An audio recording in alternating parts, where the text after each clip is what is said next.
こんにちは、鉄コンです。いつもご視聴いただきありがとうございます。今回は大阪のリンクータウンに来ております。前回関空の動画をお送りしたんですが、その関空から一つ手前の駅、リンクータウンからお届けします。リンクータウンにあるホテルの動画は今回で2回目となります。そのホテルはこちら。オモ関西空港です。詳細はこのようになっております。今回もじゃらんで予約しております。一泊朝食付き大浴場、クイーンルーム、シャワーブースとなっております。チェックイン15時、チェックアウトが11時となっております。お支払い合計が1万トンで620円とお値打ち価格となっております。項目を一つ飛ばしてしまったんですが、プラン名がオモ旅お一人様優待ということで、以前オモセブンに宿泊した時もお一人様優待というプランで予約しました。で、オモセブン大阪の時はスキンケア用品がね、いただきました。そして高知の時はドリンクサービスがつきました。で、今回オモ関西空港ではどんなサービスが受けられるのか楽しみです。ということで、ホテルは目と鼻の先にあるので早速向かいましょう。それでは皆さんもご一緒に旅している気分で最後までお付き合いください。それではどうぞ。改札を出ました。こちらに案内が出てます。オモ関西エアポート。駅前にコンビニ。こちらもチェックしておきましょう。それでこちらのリンクータウンは南海電車と JR が同じ駅となっております。だから改札は同じでホームが違うという感じですね。すごーく高いホテルですが、こちらは違います。エアポートホテルです。で、こちらがオモ関西空港です。で、こちらのちょっと全貌はね、この段階でちょっと取り忘れてたので、後でね、また見ていただければと思います。で、中に入っていきますと、本当空港のラウンジのようですね。で、こちらおなじみご近所マップ。それでこちらのホテル、基本セルフチェックインなんですよ。で、今15分前ぐらいに着いたので、チェックインの操作ができなくて、撮影を先にしています。大きな飛行機の模型ありますけども、ライトがね、ちょっと内が当たってないんでね、暗くてちょっと見づらいんですよね。で、こちらのホテル、22階建てで、4階から20階までが客室となっております。そしてこちら、オモショップ。オモのグッズとか、お土産品が売られております。で、こちらもセルフでお会計します。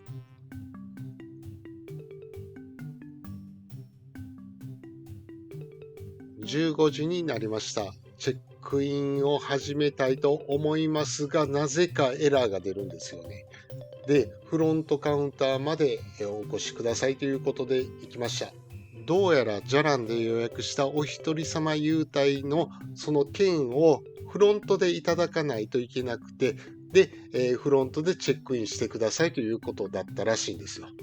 でね、この時僕の前にね、フロントの手続きされてた老夫婦の方がね、めちゃくちゃ長かったんですよ。で、何をこんな長くかかってるのかなと思ったら、なんかね、観光案内とか、バスがどうとか、電車がどうとか、明日の帰りの時間のこの電車はどうとかね、そういうのね、めっちゃ聞いてるんですよ。で、結局10分ぐらいかかってね、時間かかるのはしょうがないし、僕も待つ方なんですけども、これは違うと思いました。もうこんなこと言いたくないけど、後にしてくださいと。後ろにまだ5組ほど列を連ねていました。まあ、なんとかチェックインはしましたけど、15分ぐらいかかりました。機械とフロント2往復ぐらいしました。で、こちらアメニティコーナーです。で、こちらから必要なものを持ってきます。で、歯ブラシ。子供用でしたね、これは。で、あとお茶とボディタオルもらいました。それでは部屋に向かいましょう。エレベーターは6基でエレベーター渋滞はないでしょう。で、部屋は16階1607号室となりました。いや、楽しみですね。というわけで16階到着です。静かで広いですね。いや、いいですよ。で、1607は左。で、こちらぐるっと回って、部屋に向かう途中に、こちらはスタッフルームではなさそうですね。電子レンジがあります。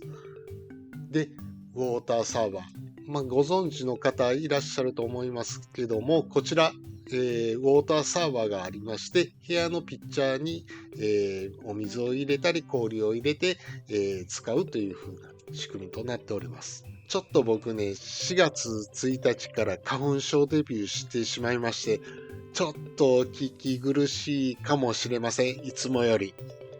ご了承ください。ごめんなさい。で、部屋到着しました。一番端っこラッキーです。いや、嬉しいですね。では早速部屋に入りましょう。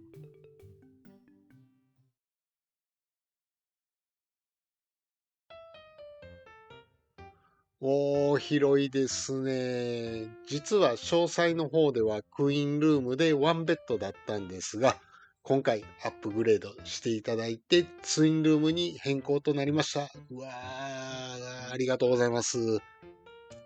でもクイーンルームでも広いと思うんですよ。でもさらにこのツインルームの方が広くてね、もうありがとうございます、本当に。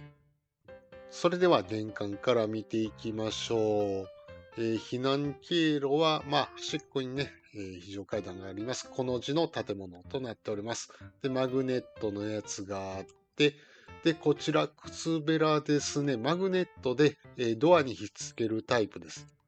ドアにくっつけるだけで収納ができるので便利ですね。家にも欲しいですね。で、こちらはお風呂に行くときに履く、草履です。で、こちらは、前進鏡があります。ちょっとドアに近づいて、でもちゃんと使えそうですね。で、こちらは、ハンガーパイプがあって棚が上にあります。で、ハンガーは4本。その下に空気清浄機とフックが3箇所ついてます。で、こちらのドア、玄関入って右側のドアですね。で、開けると、はい、独立したトイレとなっております。自動で蓋が開きます。昔お金持ちの方の家行った時ね、便器の蓋が自動で開いてびっくりしました。もう一つ扉があります。こちらは、はい、バスルームです。いやー、新築マンションのバスルームって感じで、うわー、いいですね。ただ、今回は大浴場があるので使用しません。で、部屋に戻ってまいりました。まずは洗面台。わー、おしゃれですね。で、タオルがあって、フェイスタオル。こちらもライトがあります。で、奥にコップが2つと、ハンドソープがあって、洗面器はこの丸い形でおしゃれですね。で、こちらはアメニティコーナーから持ってきた歯磨きセットと、ボディタオル。そしてこちらはバスマットですかね。で、コンセントとドライヤーがあります。真ん中は多分ね、水道管が通ってます。で、戸棚がありまして、開けると、マグカップとグラス。マグカップかわいいですね。これ下の、ショップでも売ってましたね。で、電気ケトルとピッチャーが置いてあります。これで水汲みに行きますね。こちらはデスクというか、ボードというか、こちらにはティッシュと、111年星野リゾートという本。これは高知で持って帰りました。そしてこちらは大浴場に持っていくバスタオルとフェイスタオルのセット2つあります。で、テレビは普通のチャンネルですね。そしてコンセントが2つと、上の照明のね、ライトのスイッチ。で、ボードのところに引き出しがあって鏡が入ってました。で、もう一つは何も入っておりません。で、椅子は背もたれのないタイプです。で、ゴミ箱があって、で、ちょっと紹介を後になりましたけども、スリッパ、部屋の中のスリッパですね。で、金庫がありまして、で、懐中電灯、非常灯ですね。そしてこちらは冷蔵庫、ドアポッテがあって、コンパクトで使いやすそうです。ベッドは2ベッドで、エアコンがあります。こちらは館内着で、関空らしくね、飛行機の刺繍が縫われています。ベッドの頭の部分は間接照明となっております。で、その下には少し棚がありますね。ああ、いいですね、この棚。で、クッションもちょっとついててね、もたれかかることもできます。そして、ベッドとベッドの間には、照明のスイッチやコンセントがあります。で、こちらもおなじみのクッションですね。飛行機の柄が描かれています。そして枕は、手前はすごい柔らかいタイプですね。で、そして奥は結構、低反発ではあるんですけども、ちょっと硬さもあります。さて、今回は何点が出るでしょうか。ちょっとやばいかな。いけた。綺麗に折れましたね。ただね、もうちょっと向こうまで行ってほしかったですね。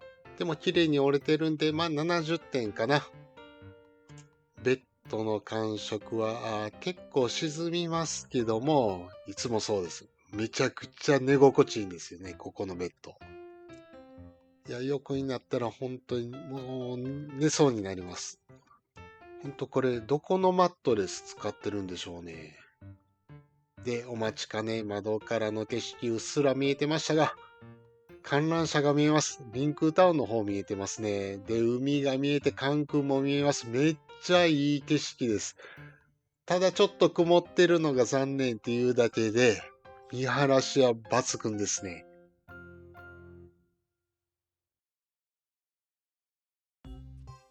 チェックインの時もらったパンフレットでホテルの設備ちょっと見ていきましょうか。大浴場が3階にあります。半露天風呂ということで楽しみですね。この後行きたいと思います。で、オモダイニングが21階、ディナーと、朝食会場となっております。で、22階がルーフトップテラス、ルーフトップバーというのもあって、こちら夜景が綺麗でしょうね。まあ、とりあえず大浴場ね、こんな感じでサウナもありますね。館内着に着替えました。なんかネクタイしてるみたいですね。なんか変ですね。で、足元が見えないので、見てみると七分丈です。お風呂セットを持って大浴場に行ってきます。大浴場はホテルの3階にあります。3階に着きました。どちらかな？こっちかな？で、オモっていうのれんが出てますが、これは何のカウンターでしょうかね。女湯が向こうで、こっちが男湯ですね。ルーフトップバーの、広告というか、こちらの部屋はランドリールームです。では入ります。下駄箱があって、さらにルームキーをかざして、脱衣所に入っていきます。で、こちら大浴場です。とっても広いです。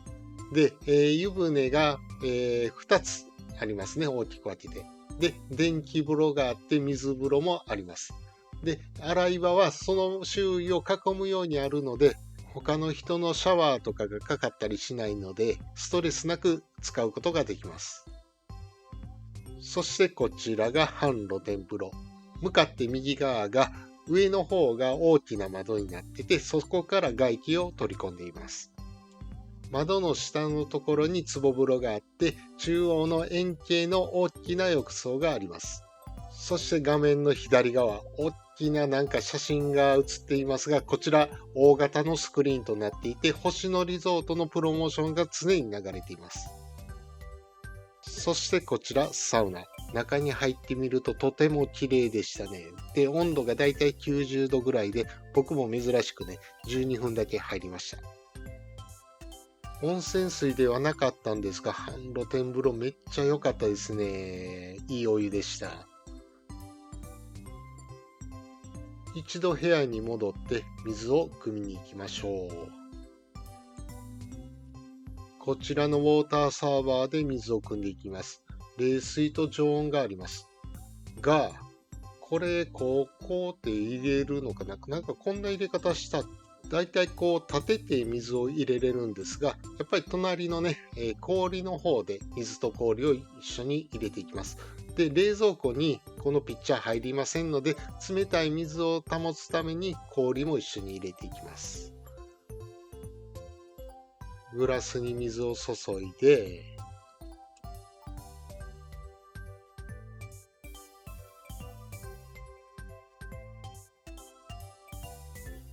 それではいただきます。いやー、冷たくて美味しい。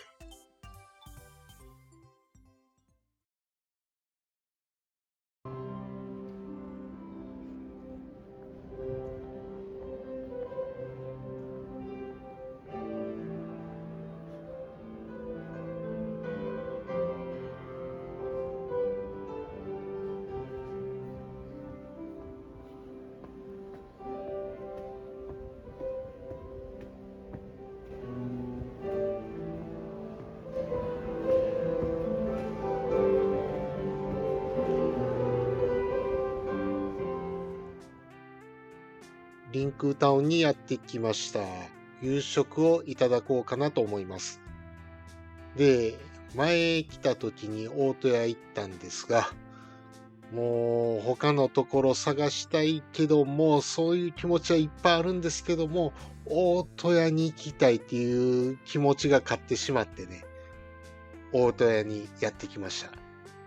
前も行ったんで、他のところ探さなあかんと思ってるんですけども、どうしても行きたかったんで。で、まだ17時半ぐらいなんですが、もう店内は満席です。大戸屋の特徴はとにかくメニューが豊富でトッピングも多くてサイズもいろいろ選べて何よりうまい。もうこれにつきます。お魚も多くてホッケやらこれは金目鯛ですね。で、イワシフライとかこれはイワシですね。うわー美味しそう。肉料理の種類も多くてね。で、今回韓国食堂っていうフェアやってたんですが、それには目もくれず、他の料理を注文しました。で、お味噌汁もプラス料金で、豚汁とかに変えることもできます。で、トッピングもね、これいろいろあるんですよ。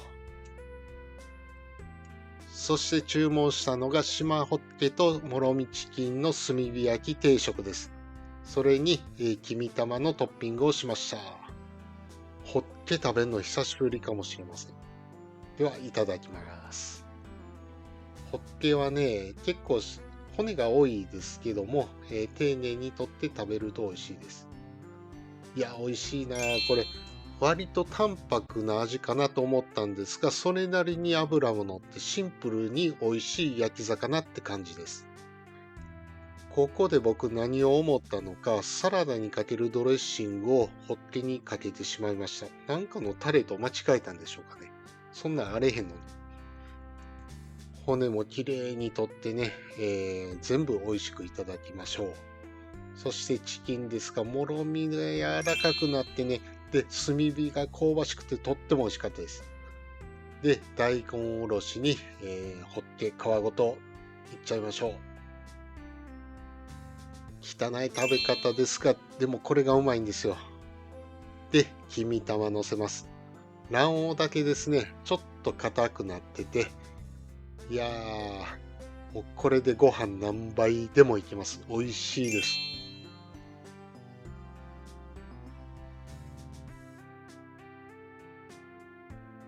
ごちそうさまでした。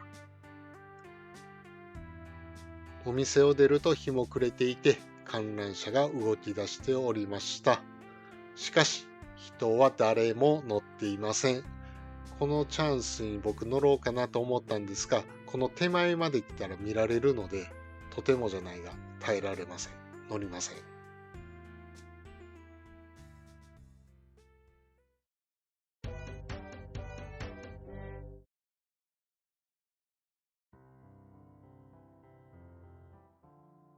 ホテルに戻ってきました。部屋に戻らずにこのまま22階ルーフトップバーに向かいたいと思いますが、エレベーターが21階で止まってしまいます。ここ21階は主ダイニングがあって、ディナータイムとして営業しております。が、先ほど夕食を食べた後なので、食べませんが、結構手頃なお値段ですよね。で、こちらのタッチパネルで、注文して、中でいただきます。夜景も綺麗でね、いいですよ。肝心の22階へは、主ダイニングの入り口を横切ってそのまま進んでいくと階段があります。で、こちらを上がっていくとルーフトップバーがあります。それにしても雰囲気が一気に変わりますね。で、階段を上がっていったら、こちら入り口ですね。こちらで商品を選んで、このタブレットで注文するようです。今回こちらに来たのは、じゃらんで予約した時のお一人様優待の特典として、スパークリングアップル、こちらノンアルコール、もしくは夜な夜なエール、クラフトビールですね、一杯が、無料でいただけるということでやってきました。ちょうどお腹も満たしてね、お酒が飲みたい頃だったので、夜な夜なエールをいただきました。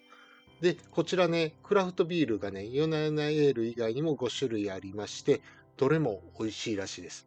また、クラフトビールのネーミングが面白いんですよ。正気のサタンとか、インドの青鬼とかで。で、缶のデザインも、これおしゃれですね。で、やってきました。夜な夜なエール。で、グラスも可愛らしくて、で、こちらの方にね、フォトスポットがあるので案内していただきました。途中でね、泡がなくなったので、追加で入れていただきました。いやー、ありがたいです。ありがとうございます。この色合いもね、クラフトビールっていう感じが出てますよね。お店を出たところにこういった席があるので、こちらでいただこうと思います。で、このヨナヨナエール、めっちゃ飲みやすかったです。すっきりとした喉越しで、コクも苦味もあり、なおかつフルーティーな香りもして、とても飲みやすかったです。美味しかったです。そしてこの21階はさらに外にも出れます。ルーフトップバルコニー。夏場なんかいいでしょうね。観覧車も見えてますね。で、こちらの照明がそのまんまテーブルになっております。この日はまだまだ寒くてね、誰もいませんでしたが、夏場なんか気持ちいいでしょうね。それで夜景めっちゃ綺麗じゃないですか。うわー、すごい綺麗です。本当に。海も見えますし、関空も見えてますね。改めて関空をこうやって見てみるとめちゃめちゃでかいですね。ずーっと左側もね、続いてます。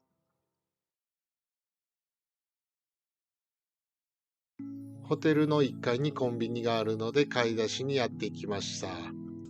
ホテルから出ることなく24時間いつでも利用できるのでとても便利です。部屋に戻ってきました。関空で買ってきたものを見ていきましょう。まずはキーホルダー ANA の飛行機です。かわいいですね。そしてこちらもキーホルダースターフライヤーです。これ先っぽがですね、こう押すとライトになるんですよ。次は甘いもの。関西メルティッシュ大阪、大阪濃厚キャラメルサンドです。2枚のクッキーの間にキャラメルがサンドされていて、こう見てください。こう糸を引くぐらいこうネバネバしてて、食べるとものすごく甘くて美味しいです。キャラメルとね、チョコレートがサンドされてるんですよ。本当にね、これ甘いもの好きにはたまりません。めっちゃ美味しいです。で、続きまして、宇宙のグミ。コーラ味です。これ宇宙乳酸菌って何って思いますけど、本当に何でしょう。中は小分けになっていまして、見てみると、至って普通のグミです。で、これはまあ美味しいですね。なかなか美味しいです。ただ気の抜けたコーラって感じですかね。硬さはソフトグミで、まあ乳酸菌ってあるぐらいなんで、ちょっとそういう感じの味がしますね。続きましてたこ焼き。宇宙食のたこ焼き。もう全くパッケージからは想像できませんが、スペースシャトルのイラストです。で、開けてみると中は本当にたこ焼きでした。早速いただきます。これが普通に美味しいです。普通に美味しいたこ焼きです。しっかりとソースの味がして、で、紅生姜の味がほんのりするんですよね。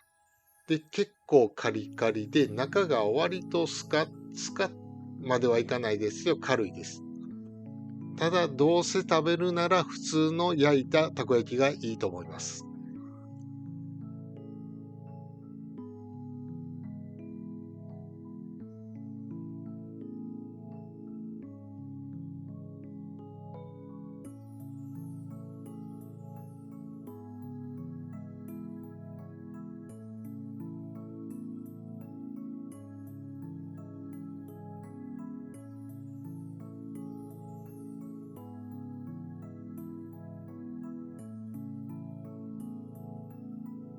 さて、今日一日歩き疲れたのでそろそろ寝たいと思います。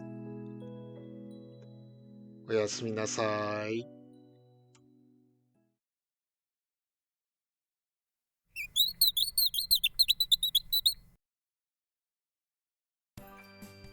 おはようございます。早速ですが、朝食会場に一番乗りしてやろうかと思います。朝食会場はオモダイニング21階にございます。6時開店で、それまではスタッフさんが会場と利用方法の説明をしてくださいます。まずこちらの札を受け取って席を確保します。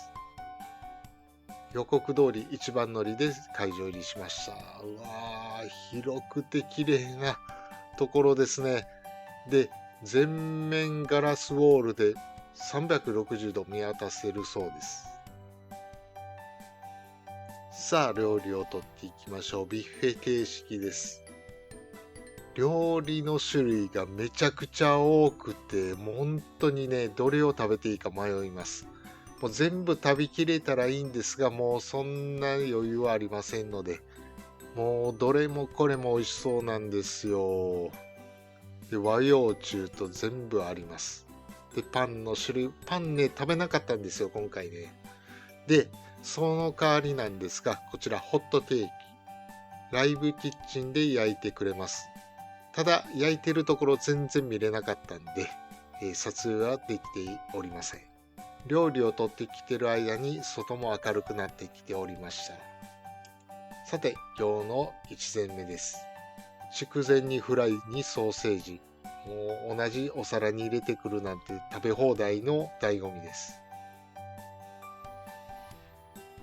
それではいただきます。空の上で食べてるような優越感はたまりませんね。いや、美味しいですよ。がっつり系の料理もありますが、温野菜とかもあるので、とてもヘルシーだと思います。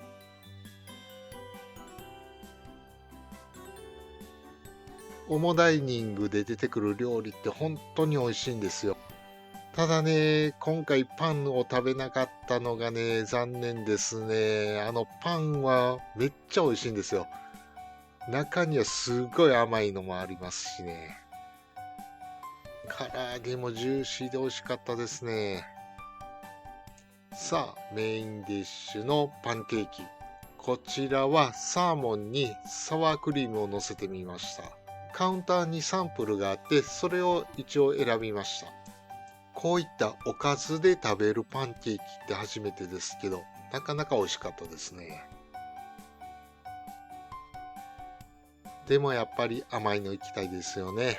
で、おかわりに、パンケーキ1枚で何かデザートを乗せようかなと思います。で、ちょっとお見苦しいですが、ホイップクリームにブルーベリージャムと、フルーツを乗せてみました。で、ドリンクはグレープピーチのドリンクです。見た目薄いですけど美味しかったですよ。もうこういう盛り付け本当に下手くそですね。でもね、味はめちゃくちゃ美味しかったです。やっぱりパンケーキは2枚必要でしたね。なんか、ホイップクリームを食べてる感じです。完全にパンケーキ負けてますけども、でも美味しかったです。ごちそうさまでした。食べ終わった頃にはすっかり外も明るくなっておりました。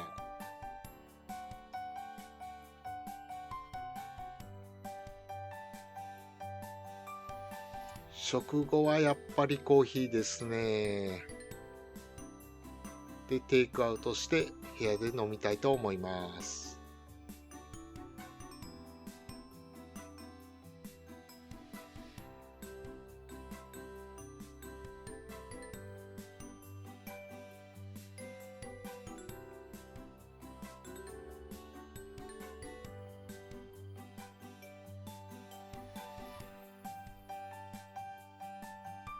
あまりにも気持ちよかったので、ベッドで二度寝して帰りたいと思います。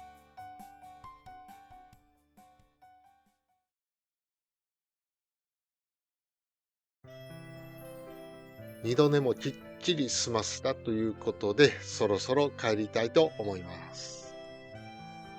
今回はアップグレードは別として、1万ちょっとでこのホテル泊まれるなんてね、いや、ほんとまた来たいなと思いました。ありがとうございました。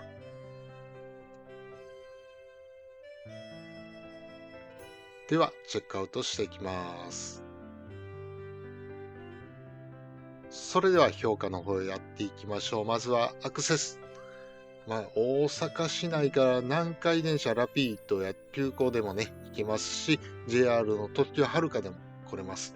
だいたい1時間もかかんないんで、これはめちゃくちゃいいですし、関空からも一駅ということでね。そして立地はとにかくホテル周辺が落ち着いたいい雰囲気で過ごしやすかったです。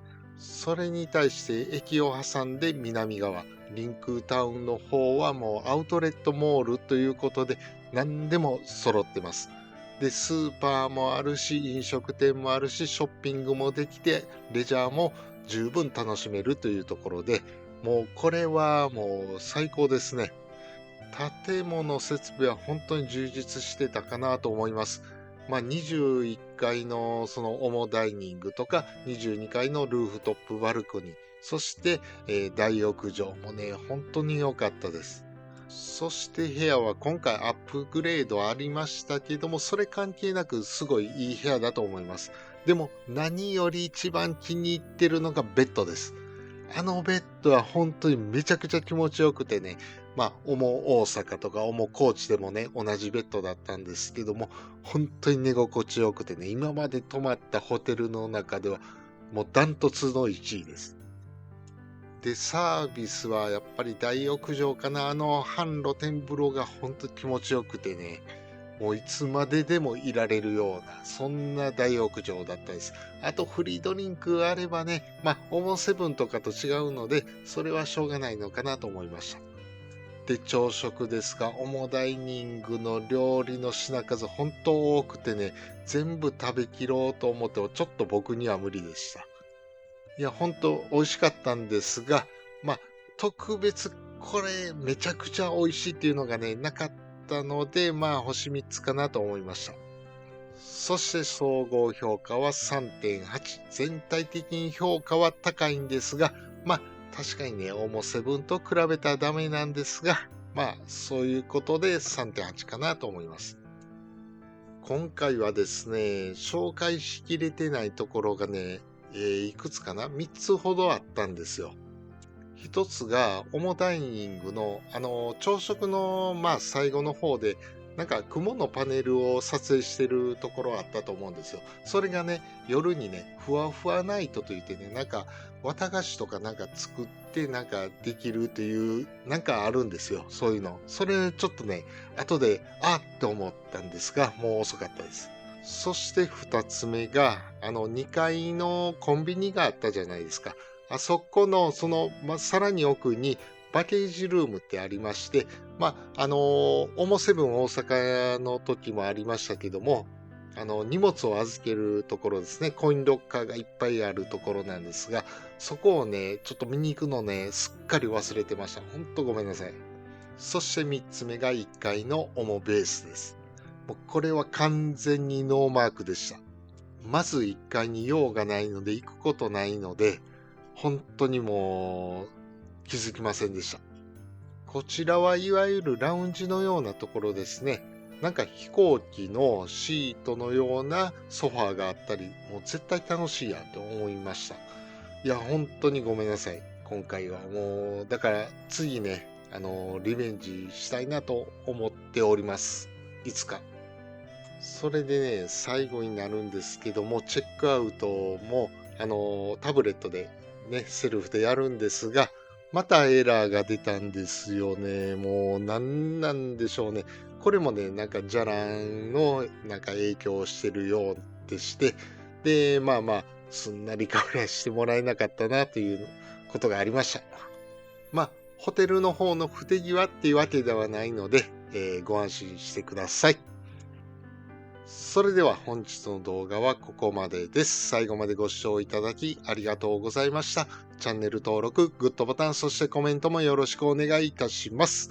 では次回の動画でお会いしましょう。さようなら。